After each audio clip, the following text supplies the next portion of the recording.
This is Street Fighter Alpha 3. Here comes a new challenger. That's enough! Unbeatable! This is the Alpha Live Street Fighter Alpha 3 podcast with your hosts, Quest and Lukefitz. It's showtime!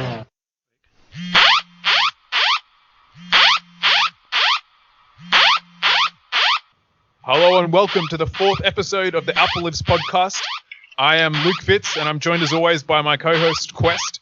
This is a special pandemic edition of the Alpha Lives podcast and we'd like to start with a quick public service announcement. It's a reminder to all Alpha 3 players to isolate yourself if you have faced Ryu, E-Honda or Gen in the past week. Avoid playing footsies with any confirmed victims. Limit yourself to zoning and long-range pokes only. The only known counter to coronavirus is to wake up super. Activate B'ism and uppercut in the invincibility frames, or you may be able to get away with a crouching pierce with good timing and spacing. The stimulus package will be extended to all players whose character is outside of the top 2 tiers. You will receive this next time you log into Fightcade. Now, despite the virus, we'll be covering our first live tournament on the podcast, CCH in Melbourne, which had the Alpha 3 tournament this weekend. And it is a privilege to be joined by Muttons, the head of operations of CCH, to talk about Chris's Clubhouse, abbreviated as CCH. So we're very excited to hear from a champion of the fighting game community in Australia. So I'll hand over to Quest to kick off the interview. Thank you, Luke. Muttons, for our viewers who are not familiar with CCH, could you explain what CCH is? Thanks guys for having me. CCH is a community event that we run twice a month at the Collingwood Library. Now we're running at the Senior Citizen Centre, which is a bit of a irony there because sometimes, we like to call ourselves a FGC retirement home. It was started around 2010 by a guy called Chris Dang because back in the day, Melbourne was pretty much FGC that was quite connected to the arcade scene, and when I think Super dropped or vanilla Street Fighter 4 dropped on the consoles, and there was like a bit of difference between the console version and the arcade version, so we needed like a place to play the console version, and this was kind of in the infancy of our scene where Shadowloo was just starting out and Couch Warriors was still doing the console stuff up in either uni or in Abbotsford. It's just a place that we run twice a month. It's a place for people to come down playing fighting games. Our pricing structure is $4 entry and it's free if you bring a console or monitor. So we run off bring your own console kind of culture. So a lot of people bring all kinds of different games, like Street Fighter Super Turbo, Virtua Fighter, My Little Pony, anything you want to play. Fighting games. Alpha 3? Alpha 3, yes. CCH is a place for you. It's gone through quite a bit of changes over the years. Like, it used to run on Friday, and Chris Dang himself, the founder, who's a very shy and humble guy, he actually lives right across the venue, but he sometimes he's too shy to come around to show his face. But oh, really? And then but he retired. A bit of a celebrity around there. Is that why he's? It's a bit of a funny story actually because he's quite active on the Team WP Discord as a guy called G'day. People were telling him, "Hey man, you're in Melbourne, you should come to CCH and play," and like not realizing that this guy is the founder. Yeah, he founded it. And he's such a nice guy. He's just like, "Oh really? Oh blah blah blah." But I think around 2011 he had to step back and take care of his family a bit more, so he passed it down to me because I was living in East Melbourne at the time, so it's easy for me to get to the venue. So, it was on Fridays, we used to run stuff like team tournaments, CPU money matches, and things like that. And over the years, it was quite dominated by Street Fighter 4 back in the day. How long has CCH been running for then? Because it sounds like it's been running for a while. This year is our 10th-year anniversary, wow. So it's been running for 10 years, yeah. Why the event has run as long as it has is because of the people that come, guys like, we've gone through so many generations. We used to have people like Ali from Shadowloo, Bugs, Syntax, Spoonie, formerly the president of Couch Warriors, help out, and a lot of the generation has come through and retired the old Street Fighter 4 generation. So we have a brand new generation of people. I guess you got guys like Tomo. So now CCH is pretty diverse. You come into the event and you see, it used to be like Street Fighter 4. dominating the room, and you have some other games on the side. But now you have like, Tekken has their corner, anime, which is a really strong and thriving community, has their corner over there. You got retro Street Fighter in the corner with Super Turbo and Alpha and all those games, and you got a little bit of Marvel, a little bit of DBZ. So it's quite awesome. diverse now. And That sounds like a lot of variety, and certainly I saw a lot of variety when I went there. So for you as a player, what is your background in fighting games, and what is the first fighting game that you got into competitively? Well, I grew up as a kid in Malaysia, and really, as a kid, I was like always wanted to learn how to play these games when I go to an arcade and stuff like that. But my mom is pretty hardcore conservative, kind of typical Asian lady. So it was only when I came here, and I was like, I think back in 2020. Well, I started paying attention around 2007 or 2008, when SF4 came out. I happened to be working around Crown, and Crown had the arcades going on. I would go and see dudes like Penn playing his Ken, guys like Havoc playing his Blanca, and I got into it pretty deep in those days. So like back in the day, it was crazy, man. We used to have like 4 meetups a week. We had Boxer on Tuesday, CCH on Friday, Couch Wars on Saturday, then a Deakin, which is a meetup that me and my old podcast buddy Igor used to run. We used to run on Saturday. So sometimes, it would be like 4 or 5 times a week, we have meetups in Melbourne. And, our community has gone through a lot of change. But anyway, so if you want to ask as a player, I got really deep into Street Fighter 4, and Marvel 3 was probably my 2 big games that I played for most of my competitive career. I was never really that good, but I had such a good time, working with the guys from Shadow, guys from Couch Warriors. I'm no longer part of Couch Warriors, and Shadow is now defunct, but has shut down. But those guys are still all really good friends, and that's kind of why I'm still around, because make lifelong friends, man. Been around for like 10 years. So it's the community that keeps you around, even though you're no longer a competitive player. Yeah, I don't really play anymore. Because to compete, as you guys know, you gotta put in a lot of time. You gotta practice pretty much every day. You gotta do your homework, watch your streams. Work on your bad matchups, work on your weaknesses and things like that. And it was really good for me. I learned a lot about myself. That I've stage fright. that you learn a lot about yourself by being a competitor. And I travel across Australia. New Zealand scene is awesome. Shout outs to Standing Fierce and Opto Dave. They have the scene which gives me the most feelings of the golden age. These guys love the community, and they're all about the games they love and things like that. Well, esports has come in and changed the community quite a bit as well. You see a lot of people which don't really have a background as a player or as a TO, but they're actually doing like organizational stuff because there's money involved now and things like that. So it's a very different time to when I was really active as a player. Yeah, well, my perception of CCH is it seems more like casual than Couch Warriors. Is that correct?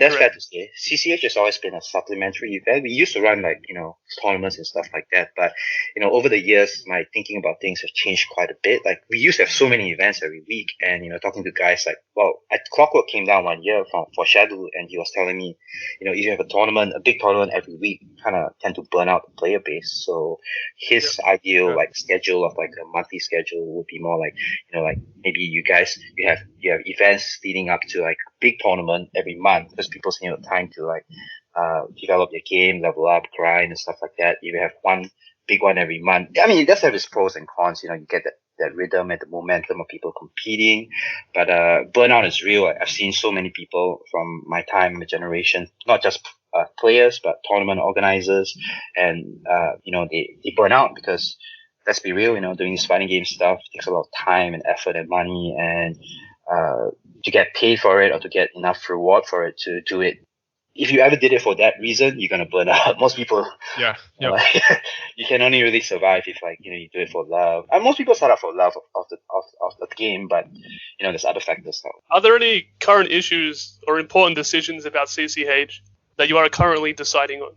Issues this year, simple one. The council has gone through a new system, staff turnover changes. So booking the venue we usually book the whole year, second and fourth Saturday of each month. But last year in December, they were going through staff turnover and new systems, so we could only get our bookings through basically Christmas Eve. On Christmas Eve, I was on phone call with the library staff. That's dedication to the cause. And this year, like there's been building works at the library, so we've had to seek an alternate venue. So kind of like we've been really lucky. We've managed to get all our dates in for this year. And as you saw yesterday, Quest, we were at the Senior Citizen Center, which is in my opinion, a way better venue. It's much bigger. We've got like lots of space, lots more tables and chairs. It's you can almost run a rambat there, but however, it is 4 times the price of the library room. So in the library room, we run it for like $6 an hour. That's the booking cost. But in this senior center, it's $24 an hour. So a lot of people will come up to me and be like, we like this new venue, we want to be here permanently. But I'm like, well, we can't really do that in the current pricing structure, which is kind of aimed at providing open and friendly space that people can play essentially almost for free. If you bring a console, you can play for free. We kind of want to be like a replacement arcade or a place for people to just play fighting games with no agenda, no corporate constraints, just it's all about play what you love kind of thing. But so if we want to be there permanently, we'll have to change our pricing structure, and the math doesn't really work out. Yeah, so that's one of the issues that we're facing so far.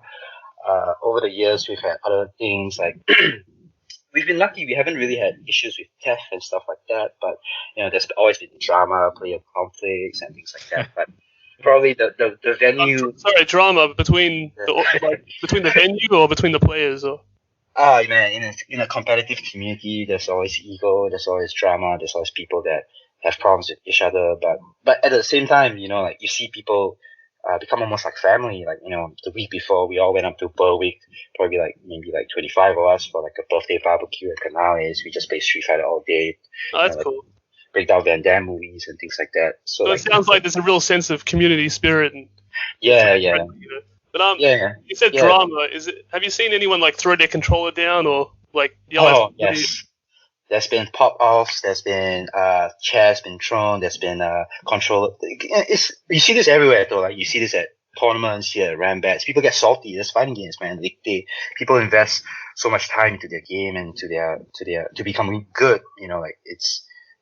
But that's when we gotta step in as organizers and. Try to shut things down, shut any drama down. And have you kicked somebody out before? Or? Yes, there was a guy. Well, I mean, do you guys want me to talk about this or yeah, this is awesome. I'm listening. This will be good for ratings, Yeah. Well, okay. So I think it was last year. This might not be that good to talk about in terms of it's kind of sheds a negative light on. It's fine. Fighting, everyone knows that's fight. It goes with fighting games. It's just part of the passion. Okay, but one of the core tenets of CCH, and I don't run this by myself. I run this as as a big group, as a community. Anything I do, I always ask everybody that comes, the community, everything. So I don't want to make it sound like we do this together. It's not just me. Yeah. But anyway, so there was one incident was it last year or the year before now? But there was a guy that used to come to play ST, and he would bring a super gun and stuff like that. And the problem is that he would kind of drink and come and be aggressive as CCH, and we warned him 2 or 3 times because he was displaying a behavior of being aggressive and kind of racially abusing people and stuff like that. And until finally one incident happened, and there was him and another guy went at it, and this guy he kicked a stick, went flying across the room, hit the whiteboard. He ran across the parking lot, smacked the sign, went to the police station and filed a report of assault against the other guy. So the police came over. They took statements, investigated. I had to shut down CCH early. I had to make a report statement to the council. Blah blah blah. Oh man, it was such a headache. Wow, man, that is insane. So is he banned for life? He is banned for life now because I warned him twice before. I was like, man, if any further incident happens, you're gonna be we're gonna ban you, man. And and thank you to the guys that came to help out, George and Koros. He came to be a peacemaker. Igor came to be a peacemaker. But man, that day I will never forget. I looked around CCH and just saw, because now probably back in the day we have an older demographic. Now we have a lot of young kids as well. I look across the room and I see faces of what the hell's going on? Kind of fear and shock. And it was not a good feeling, man. I was like, can't let this happen at CCH ever again. So no, I can understand that. So in the 10 years that we've run there, we haven't really had an incident like that until that time. That's probably the worst incident that ever happened there, because and the cops know us. They see us they kind of stand in the train station. They see us packing away our setups and stuff. So they ask us across the road from the police station. Yeah. So they ask us what's going on, man. Like, people getting angry over like video games. So we have good what are these guys doing? Yeah. So man, that was the darkest timeline, man. But has the culture of the FGC changed over the years? 100% has changed over the years. In what ways has it changed? I want to say elitism. Like, again, this is just me being real. Like, back in the day, because of the arcade culture and stuff, there is a kind of like a lot of the better players, the top players are kind of elitist. They're not friendly to new people. They kind of want to, unless you prove yourself of having that level of skill, that's when they accept you into their inner circle kind of thing. And Tekken also has a bit of this culture, but Street Fighter has this culture as well. But I would say over the last maybe 10 years, the culture has changed quite a lot. That's why, going back to my point, like when I entered the scene, I saw some of that culture as well. But guys like Ali, like Loki, they basically reached out to me and they were so friendly. They took me in and introduced me to people. They're like, oh, this guy plays this character. Here's how we do things. And they really took the time to walk me around and introduce me to all these people and made me feel at home. And 10 years later, I'm still around. It's because of them, thanks to them, because they took that step to reach out to me, a newbie. That's why I feel like kind of like the duty or responsibility to do the same thing. I'm not as charismatic or friendly as those guys, but maintaining that culture that they pass on, that's how we keep growing our community. You're very friendly. Yeah. You're a friendly guy. I think you're friendly and charismatic from my experience. I'm shy by nature, so actually CCH has kind of taught me to. It's kind of funny because I'm really shy by nature, but now I kind of some of my other friends in real life, they're like, oh, you're pretty good at talking to like random strangers. I'm like, I learned it from CCH basically. Yeah. I gotta go out to like someone I've never seen before and just like hey man, who are you? What's your story? What games you play? Yeah. Oh, let me sit you down with this friendly Street Fighter player. So because the first point of contact is really important. If a guy sits down, has a good time, he's gonna come back. If he comes there and people are assholes to him, they're not gonna come back, man. So the first point of contact is really important. That's why guys like Tomo, who's like an anime guy, who's like really friendly to newcomers, guys like Chris, who puts people under his shoulder, like, and is friendly to new Street Fighter players. Those people are like gold. You have to it's because of these people that our community continues to grow. Yeah. In terms of attendance, what is the best year for CCH? Actually, we've gone through like lulls, ups and downs. I would say towards the end of the Street Fighter 4, we, attendance was a bit skint. Probably during when Street Fighter 4 came out, at the Couch Warrior ran back, so you would get like 100 plus people just for Street Fighter 4, man. It was crazy. Like, that was like the peak where everybody was playing that one game. But now we're a bit more diverse. You don't, you might not see numbers like that at the monthly anymore, except for Tekken. Tekken's really huge now. Tekken is the game at the moment. But I would say the last few years has been good. Like, man, CCH has been, we went from like, there's been some years where the library room is maybe like half full, but now it's like, it's almost a blessing in disguise to have the senior center because we're kind of like at capacity, especially with Tekken being as huge as it is. They bring like 6 setups down and they basically can fill the whole room if they wanted to. And not to mention, the other biggest change, which has happened in my time as well, is back in the day, maybe like the first few years of the Couch Warrior Shadow era, we were FGC focused, and then Smash blew up with the documentary, and Smash essentially kind of like carried the FGC in terms of numbers for majors. You look at BAM, you look at, like, are you referring to the Smash Brothers Melee documentary? Yeah, like the one that came out at EVO and the community blew up after that. Like, that's when the numbers game. That's a really good documentary. Yeah. That's when the numbers game changed in Australia. Like, maybe back in the day, our majors would get 200 or 300 people, but now with Smash, adding like 700, 800 people there, that's when you get like 1,000-man events like BAM. So Smash has really changed everything, and kind of like from a numbers perspective, FGC has taken like a back step, and like Street Fighter has changed tremendously as well. Like the Street Fighter 5 generation essentially replaced but that happens in every Street Fighter. I from what I hear from the OGs and stuff like that, like Third Strike players as well, they weren't big fans of Street Fighter 4 when it came out. It's always, when the new game comes out, there's a bit of like, that's, I don't like the older generation, a lot of people will be like, oh, that's not what I'm used to. It's just, I think it's natural human behavior, man. You get invested in something, you don't want to change. Like, I'm a bit like that as well. I can see that behavior. Well, speaking of older Street Fighter games, what is your opinion of Alpha 3 and the scene that we currently have for it? okay, to be honest with you guys, like, so when the doctor started doing his stuff, maybe he approached me last year or something like that.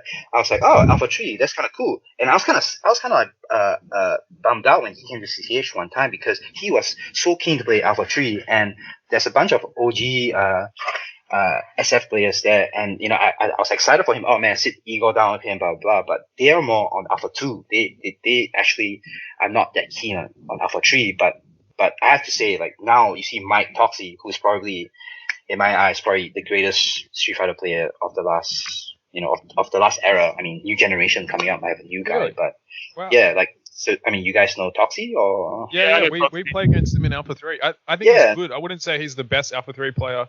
Well, I mean, just because he Australia doesn't really play Alpha 3. You're talking about a guy that... Does he play Street Fighter 4 and 5? I didn't know that. Man, he's been playing fighting games since he was 14 years old, man. He's he's traveled to EVO for X-Men vs Street Fighter. He was the best at Street Fighter 4 for a vast majority of early Street Fighter 4, going toe-to-toe Human Bomb and things like that. And wow. He's basically retired now. He doesn't compete anymore, but, anything he touches, man, it kind of depresses you, to be honest with you. Like, man, I sit down, I practice a combo probably like hours to get it down. He can look at a YouTube video, and 5 minutes later he's be doing that shit. Yep. It's kind of depressing, but there's we have a lot of great players in Australia. You guys like Somniac, who's like different spectrum. He might not be as physically talented as a guy like Mike, but he puts in the time. He really breaks down the game. He sits down and like kind of. That's why our nickname for him is Supercomputer, actually. But sorry, your initial question was what was the question again? Sorry, I got your opinion on the Alpha 3 scene. Oh, okay, yeah. So when the doctor came in, I was exposed to you guys. To be honest, he's doing an incredible job because we sit down and we talk about, man, I wish more people came out to play Alpha, and then people will be like, there's no point, there's no players. But look what the doctor has done, man, with the Discord, the podcast that you guys are running, the online tournaments. Like, to be honest, like, for our group, we're like, man, where did these players come from? It's kind of from another dimension. Like, suddenly 15, 18 Alpha players appeared. And, I mean, I have to say, it's energized a lot of our old school players because they maybe weren't that big fans of Alpha 3. Look at, like, Chris, like, he's more of a ST and Alpha 2 player, but now that you guys are bringing guys into play, and of course, I've seen, like, some of the stuff that you put out, like I was telling Quest today, the doctor was just at CCH yesterday, and his videos are out today. Really, he's quick off the mark. I give the utmost respect to the doctor because I mean, we have some like I try to advise him like, man, you should run on 30th because if you want to run your tournaments to be accessible to the biggest audience, you should use the. Well, that's one of the debates at the moment. So your take on it is that we should ditch and go for vanilla. Because it's a niche game already, right? You're playing a niche game already out of a niche genre, and like if you want to get the maximum reach, you should use the standard version that everyone else is playing. And also, it's as a TO, I know logistics and things like that. Like like if you run a PS2, there's going to be a setup limitation. You got to use converters, blah blah. If you're on 30th, there's so many PS4s and PS4 sticks around. It'll be easier to run a big kind of stuff like that. But anyway, like my view on that is that's how I feel, but that's just my opinion. Since the doctor is running tournaments, he should have final say on all that stuff. The community is quite split over it. We ran a poll and it was 13 to 11 in favor of vanilla to up. So it's very split, our community. Look, for people that want to start up a community for a fighting game they like, what is your suggestions?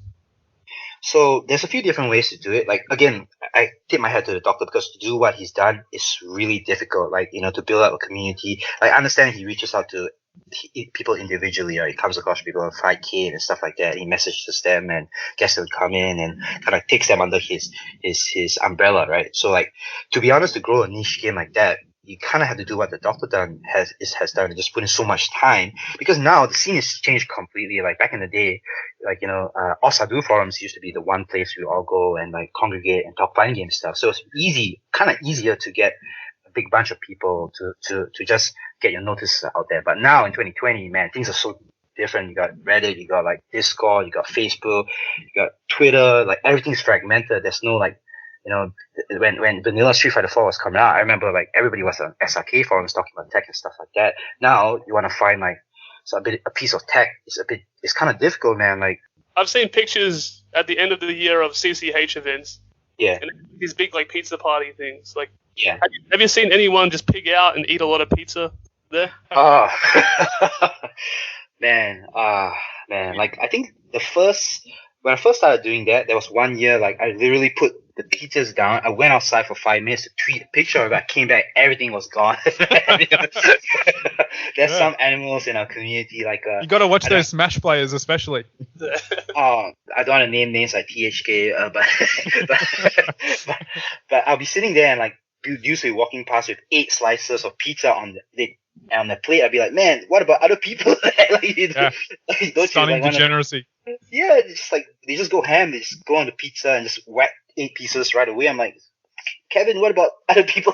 they might need some food too, Like, I've seen some crazy picking out things going on at the end of year party. Last year wasn't so bad. Last year was the biggest one that we had because I normally just take any surplus that we have from the year and just burn it on the end of year party food. So it was $500 of pizza. We managed to feed everybody, but previous years when it's like $150 worth of pizza is gone like in like 2 to 5 minutes, just like that. So it's crazy, man. Like, it's crazy. The FGC culture is like we're real hot. Like, we're kind of like stingy with our money, and when there's free food around, they just go ham. I've seen it. I've seen it so much over the years. Final question: what's your like proudest moment being associated with CCH? Like, what's one of the best games that you've seen, or just a moment that's made you step back and think like, yeah, this is really worth putting all this time into setting it up? There's a lot of moments like that. Oh man, to pick just one is kind of difficult. The first time CCH shut down, so that to accommodate Shadow HQ, we ran like a last CCH ever kind of CCH, and we went from like 2 p.m. to like 5 a.m. The sun was coming out. The criminals came to the library, and we were still playing. That's awesome. Crazy, man. We have a history of doing like kind of like lame or funny stuff like CPU money matches where we set the CPU to play against each other at the highest difficulty. CPU money matches. Man, it's crazy, man. Like, the CPU will do the randomest stuff, and we just be getting high, losing our minds. I've never heard of that. That's awesome. Just seeing the people, man. Like for example, seeing guys like Burnout. Like, the first time I ever saw Burnout was at CCH. 10 years later, man, he's traveling around the world, being World Warrior, working for XSplit, looking at Evo and stuff like that. So it's just awesome to see people that have come and over the years they've grown into something, forces of their own right. That's what. Yeah. Well, thanks for coming on. We really appreciate you taking the time to come on. No problem. You guys are doing amazing things. Like, props to you guys and props to the doctor. I hope your community continues to grow. And like, I tip my hat off to you guys because I know how hard it is to do what you guys are doing to grow a scene like that. I kind of wish, there was a guy like that doing that for Marvel. That's the game that I love at the moment. But anyway, kudos to you guys, man. Keep up the good work. Thank you. Cool. Thanks. All right. Cool, man. See you guys. Here comes a new challenger. I'm just loading it up. Okay. I hope there's no ads in this, is there? I don't know. There shouldn't be, unless the doctor's got some long con to start making money from Alpha. I don't it's some con. Yeah, that's his ultimate plan, isn't it? Yeah. That's why he wants to stick his logo over our podcast. So. Yeah. Yeah. So I was thinking about that actually. I was like, I wonder if are we giving up creative control? Yeah, did you read it? It says presented by the Alpha community. It doesn't say presented by Lukefitz and Quest. Wow. We hold the means of production though. Like, we can make it independently. Yeah. All right, now we're into a commentary section of the podcast. So we're going to be commentating on the tournament from CCH that took place yesterday. So the first match that we're covering here is Kappa Shreds against Wu-Tang. So this is one of the semi-finals. Wu-Tang playing the V Sakura and A Ryu from Kappa Shreds. I guess while we're watching this match, like, what were your experiences, Quest, playing at the live tournament? Like, how did it compare to playing online? We've had some of our guests stress the importance of playing offline and how different it is. Like, that's almost a different game. Yeah, how did you find that transition? I found the transition to be quite difficult. I had to get used to it first. But I went straight into tournament matches and I didn't do too well. I felt a lot of my stuff wasn't working. And in this tournament, Crapper, who's usually a very strong player, he also had a poor showing as well. So maybe he experienced some of that. But at the same time... specifically, what would you put that down to? I think the timing is different. Like the speed of the game is different. Mm-hmm. Yeah, I think it's a bit it's sped up more on the emulator than it is in real life. But I actually lost in the tournament to the Sakura we're seeing on screen now. Yeah. Wu-Tang, normally he was a Relento player, but he's built up the Sakura and he's playing a lot better than I used to play him. So yeah, okay. Does he play online at all? Or I'm not familiar with that name. No, he doesn't play online. I've just only seen him offline. Mm-hmm. Yep. He looks like he's got some good tech. Like he's hitting that combo, the short uppercut fairly consistently, and yeah, his inputs are pretty good. I was impressed by that. Yep. So what was Crapper struggling with? Was he just unable to execute his Vism and stuff, or just? Yeah, it's really surprising that such a strong player would go out like that. Yeah, it was just a different player, but he arrived late, so he didn't have any time to warm up. Yeah, okay. But as I warmed into it, I got better. I think the same can be said for him. Mm-hmm. Yep. What about the new characters? I saw Dr. Allo picking Guile in some matches and T-Hawk in some matches. I think you played T-Hawk against you. How did you find facing some of those new characters that you've had less experience against? Yeah, it is difficult. I mean, one of the debates in the alpha community between upper and vanilla is, as a person who plays vanilla, how do you adjust against a upper character that you have no experience in playing against? You know? It's pretty unfair. Like I think it's my personal opinion is it should be played in vanilla, but anyway. Yeah, no, honestly, I actually have a copy of Alpha Anthology, but my TV hasn't been working, so I haven't been able to play much of it. Oh, right. But yeah, the way I was playing, he would have won whoever he chose, to be honest. But I think that's a factor as well, though. Having this character you don't know how to deal with, it could be affect a lot of players. That was a beautiful finish to the round from the Sakura there. Just predicted the super, jumped over it and hit him with jumping fierce, cancelled into fierce uppercut. That's huge damage combo. Just took the round, so it was really clutched it out there. Shreds is a player who's very good when it comes to footsies. You know, his movement is very good, and his fireball traps are good as well. Again there, jumping over and getting the full punish. That's really making the difference so far. He was saying his strategy was just to play Ryu, you know, fundamental Ryu that he's familiar with. And he did well this tournament. So. Yep. Now, one thing that we didn't actually get into in our interview with the with Muttons from CCH was their response to coronavirus. He was telling us off air that there was like maybe a quarter of the people there as were normally there at the last one. Like, what are your thoughts on that as a prominent member of the community? You know, is it their responsibility to cancel CCH because of coronavirus? There was less people there, but there was still a fair amount of people there. Yeah, it just wasn't packed like it usually is. I think there is a responsibility there to cancel things, but it's a tough situation. It's a tough decision. But the good thing about CCH is if you were to cancel some of them, it's still a reoccurring event. It's not like it's once a year. Yeah. It's not the end of the world. Yeah. What about the online tournament? If it was banned, it would be a harder decision to make, I think, because that doesn't happen very often. Yeah, exactly. What do you think about the online tournament? So we're meant to have an online tournament tonight. I'm a bit worried about logging onto FightK with all those, you know, dirty Alpha 3 players. They probably all have the virus. I don't know. What do you think about that? Well, hopefully it won't transfer through the screen to us. But yeah, we'll see. We'll see. I'll wear my mask just to be safe. Yep. Yeah, I'll be wearing gloves for sure. Gloves and a mask. Which character do you think would be least prone to contracting the coronavirus? That's a good question. Maybe... Well, probably Dowson. I was going to say Dowson, but I think he's quite old, so maybe if he does contract it, he's most likely to die. I don't know, who's going to be the safest? Someone who stays at long distance, doesn't play a lot of footsies, someone who's probably quite young. Maybe Relento, because he doesn't punch them to keep the distance. Yeah. I could see Relento definitely be pretty good. Maybe Runaway Vega. You know, all you do is run away all the time, hit him with the claw. Yeah, the claw would help as well. And yeah, good point. Definitely the grapplers are quite likely to get it, I would have thought. So now he's going back to Relento. In my opinion, his Sakura is stronger, but we'll see how he does in this match. Yep. Yeah, that Sakura looked quite strong. I'm surprised that he switched. He's playing very defensive so far with Rolento.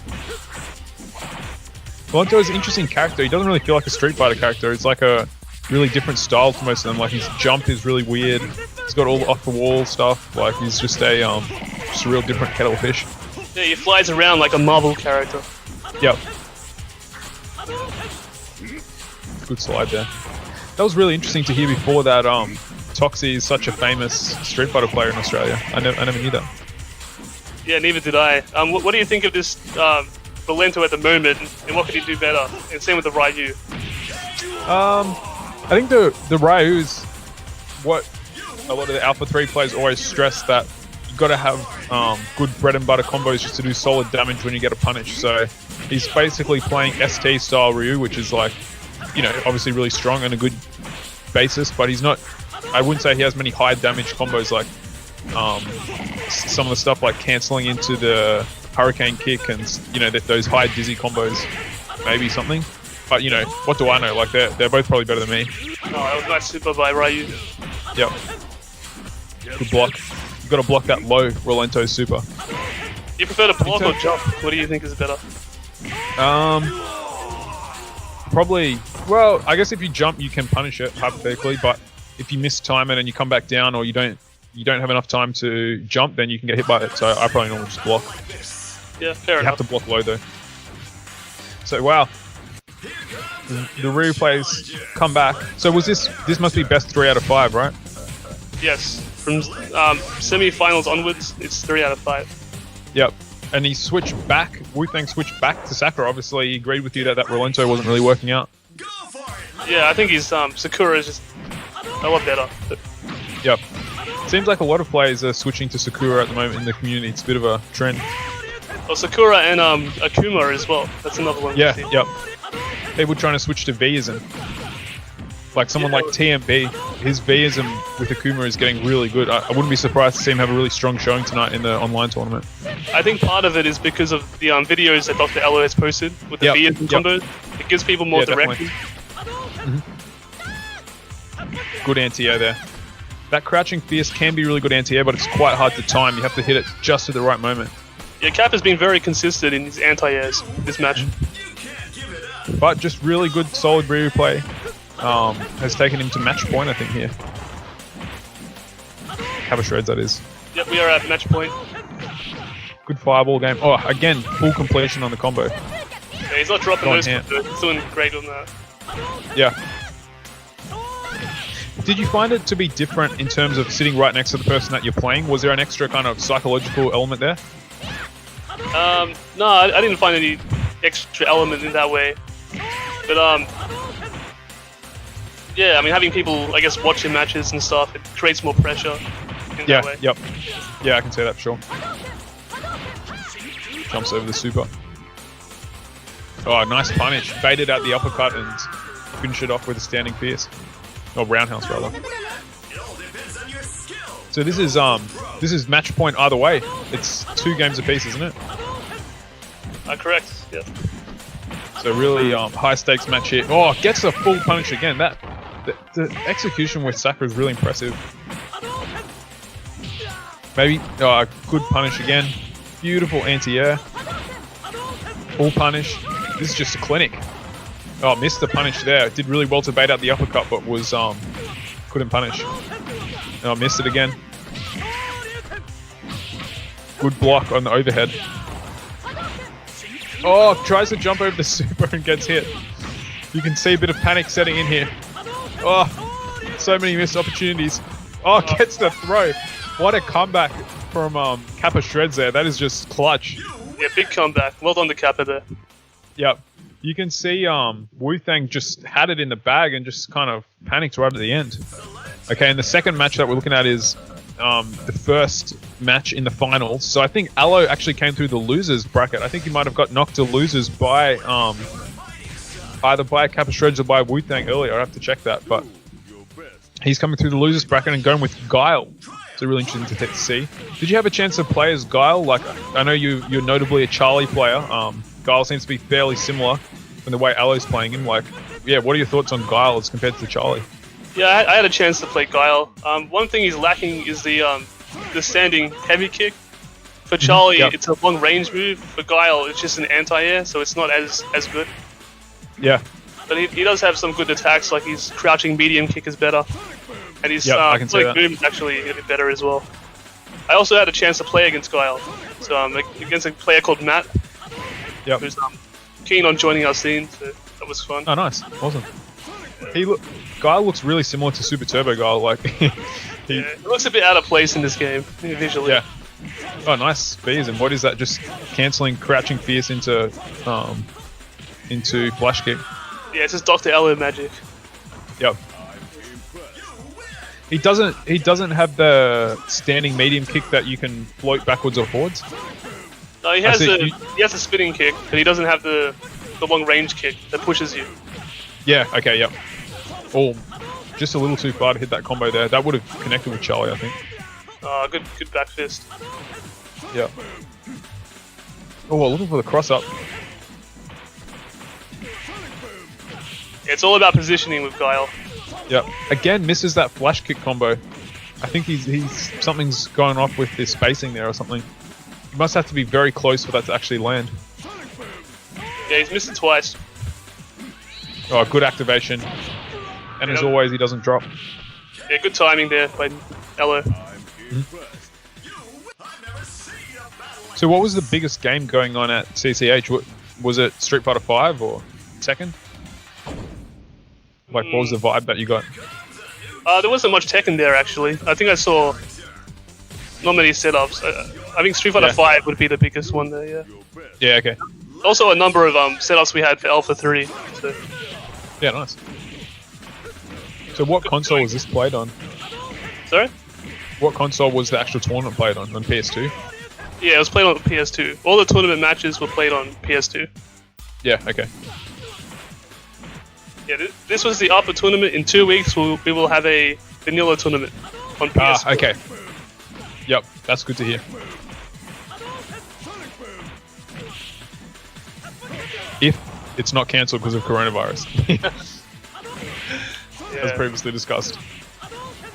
Or tried to jump in with activation but missed it, but Kappa tried to throw a fireball into the V's, which is always a risky move, and ended up getting punished. I think that's really the difference between the players at the moment. Yeah, his use of super is really giving him a strong advantage here. Yeah. Oh, gets anti-aired there. Solid rear play. Just facing off. It's a very simple game plan from Dr. Elo. It's just throw booms, walk up and crouching forward. Oh wow, okay, so you can hurricane kick over the sonic boom. Yep. It's interesting, it's not a style I normally associate with Elo. What style would you associate normally? Well, probably more of an aggressive style, I think. More I jumping. agree. I don't think he's a patient player. I think he's a very strong attacking player. Yep. He's still looking for the jump ins quite frequently, but yeah, he's getting punished quite well for that. Yeah, he's getting out footsied here. Well, Elo is. Okay. But once he gets in, you can see the damage he's doing. Yeah, superior execution. Oh, nice overhead. It's very that's some classic ST style play right there. Just fireball, guy walks up and tries to spinning back fist like it's classic ST. Yeah. Yep. Oh, the face off in the corner. That crouching forward, such a huge move for Guile, it looks like. Yeah, it's a really strong move. It's his best crouching attack in the game. Yep. So Elo picks up the first 2 games there. Any hesitation? Oh, he's moving back and forth. Hovering on Akuma for a while, the mind games. No. So it seems like there's an extra ism. What are those 4? It seems like there's 4 isms that you can pick from there. Did you see that? Yeah, I haven't looked into it. I know the classic one is where you don't have a super, but I'm not sure. Ah, okay. Yep. This is I like think you can things, you know. Yep. Because you can activate that in the arcade mode by like after losing a game, like holding down some button combination, and you get to that no super ism. Well, we do have Dr. Elo scheduled to be on the podcast, so it'll be interesting hearing his thoughts on the differences and the his opinion. So. How long do you have? That could be a lengthy episode if we get into the full details. It's like cutting it down to 10 hours. Yep. An abridged audio book. It'll be a 10-part series. Yep. So Ryu coming back with a round there. There was some stronger play there, some really nice block strings. I think when you see really good Ryu players, that's what they have, the good footsies, and also able to pressure with kind of he misses that flash crouching kick. short and jab. I wonder if it's the wrong flash kick. Yeah. Wow, that Vaden does a lot of damage. But he gets the most powerful combo in Guile's ass. Yeah, exactly. That's the paradox of some of these Alpha 3 plays. You miss a flash kick, but you the classic Ryu super. Yep. It's interesting he doesn't go with X Ryu. I feel like X Ryu suits his style quite well. How so? He only seems to use the one super, and he's not alpha countering a lot or anything. And I feel like the extra damage from X Ryu would really help. Yeah, and he's not air blocking either. No. Oh, great activation there. That's really interesting. That was one of the things that Sandman was talking about, that the Hurricane kick's very hard to punish online because you don't see the recovery frames, whereas there, Alo was able to see the Hurricane kick and punish it with Vs and very cleanly. Yeah, I remember him saying that as well. Good finish from Guile. So there he takes the first set, and we can go straight into the finals reset. So yeah, straight back into the finals reset, and that's interesting to see. Switch to Akuma. A lot of Ryu players seem to switch to Akuma when they've lost a few games. I've noticed that online. Yeah, I've noticed that as well. Also, when they become more advanced, they tend to switch to Akuma. Yeah. Probably just got a bit more tech, and he seems to have most of the stuff that Ryu has, as well as a whole bunch of other weird moves that are specific to Alpha 3. I think he's the most Alpha 3-esque kind of character. The question: Sakura probably. Will Kappa utilize his extra moves? We've seen the air fireball. Yep. The dive kick, I reckon, will be very helpful in this match. Yeah, I can say that. Anybody who relies on strong defense and anti-airing, the dive kick can really give them some problems. There it is. There it is. Great call from Quest. Ooh, punishes the uppercut. So yeah, it's really interesting that Alo is so strong with these upper characters. I guess he must have grown up playing the upper version of the game. Yeah, he's dedicated to learning all the characters. It really shows. Yep.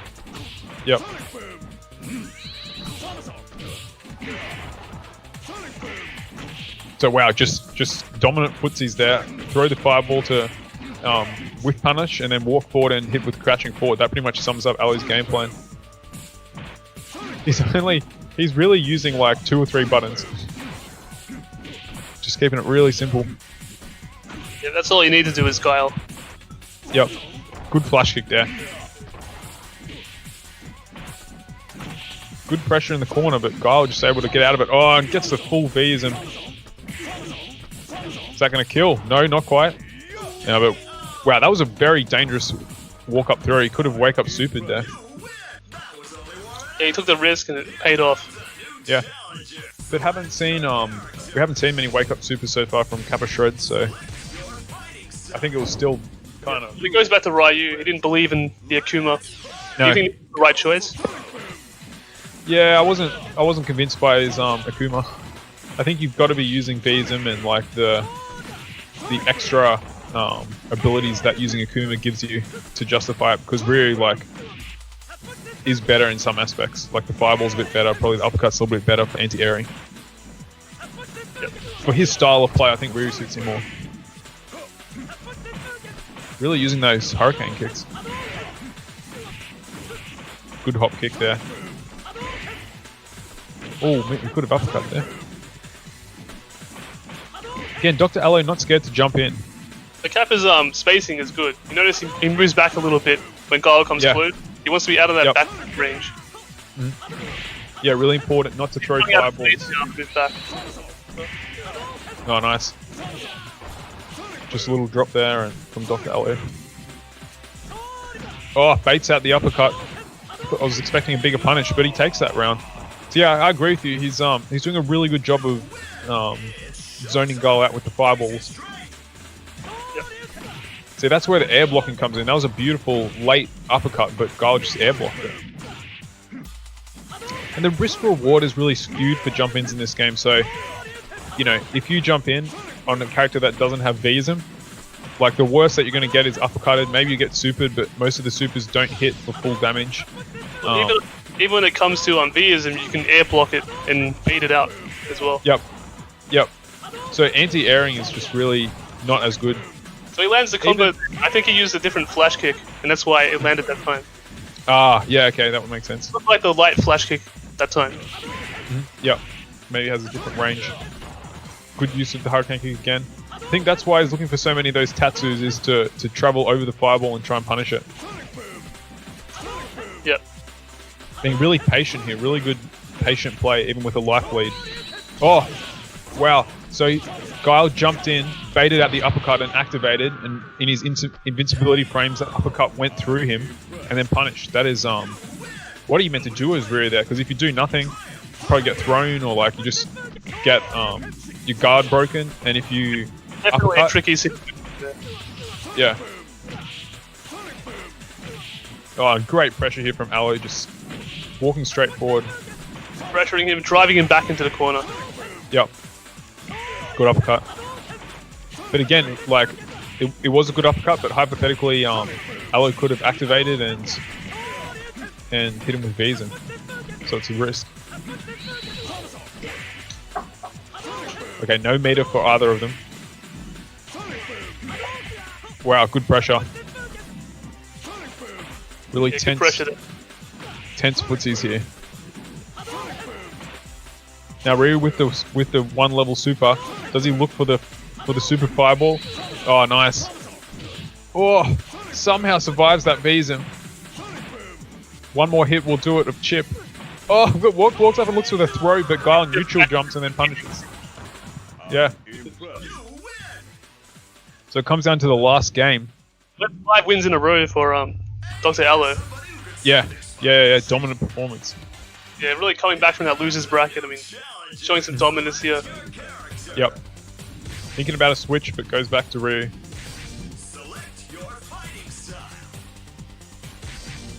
Having a while on the character select screen just to think it through. Yeah, maybe rethinking his strategy. Yep. So what was the atmosphere? Oh, you go. I don't think he was reconsidering his character choice, but his strategy and just taking a breather. Yep. What was the atmosphere like when this game was going on? Like, was there a bit of a crowd of people around, or was it what was the kind of the vibe during the tournament? I feel like this match there was a lot of people crowding around. Everyone wanted to see, and yep. Yeah, you know, it was very hype, you know. Yeah. Yep. Oh, wow! Really good round from Guile there. He got hit with full super and still had a big enough life lead just to tank it.